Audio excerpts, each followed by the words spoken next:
La question que je me pose est de savoir qui est derrière cette grande industrie. N'est-ce pas malgré les grands occultistes qui sont constamment impliqués dans la production et la propagation de la musique pop, si ce n'était pas pour le désir des chanteurs d'être quelqu'un d'autre que ce qu'ils sont, cette industrie n'aurait pas survécu à sa première décennie.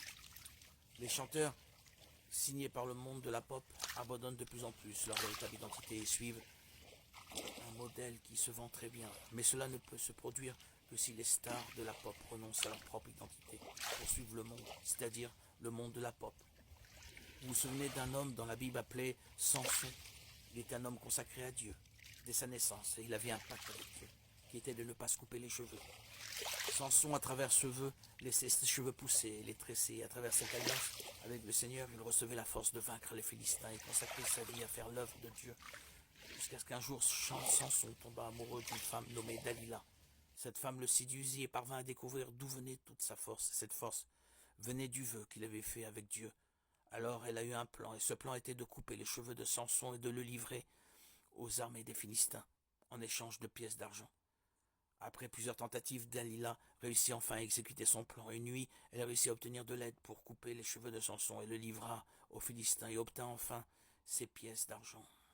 Et si vous regardez cette histoire, vous verrez la vie de quelqu'un qui a négocié son identité d'homme de Dieu. Samson a négocié son vœu de naziréen pour les passions de la chair. Il a négocié sa véritable identité pour faire ce que Dalila voulait vraiment. Et remarquez que je fais un parallèle entre la vie de Samson et la vie de tant de chanteurs du segment pop. Je compare également Dalila à l'industrie de la musique pop. Tout comme Dalila avait une bonne apparence, séduisait et excitait les neurones de Samson.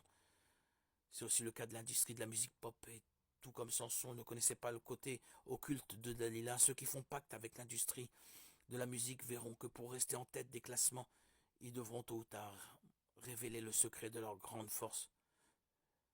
Ce que je veux dire, c'est que pour renaître sur le marché pop, ces chanteurs devront renoncer à leur trésor précieux, c'est-à-dire à leur propre personnalité. Et nous avons d'autres exemples dans les écritures d'hommes qui ont abandonné leur véritable identité parce qu'ils étaient divisés entre deux chemins, suivre Dieu ou recevoir la gloire et les applaudissements. La grande vérité est qu'il ne vaut pas la peine de gagner le monde entier et de perdre son âme pour le diable. Il ne vaut pas la peine de conquérir la gloire et les applaudissements en échange de vendre son âme à l'ennemi. Et quand je dis vendre son âme au diable, je ne parle pas de faire des pactes sataniques, mais de livrer son âme comme monnaie d'échange pour la gloire et les likes, et de voir son pouvoir d'influence utilisé pour le mal.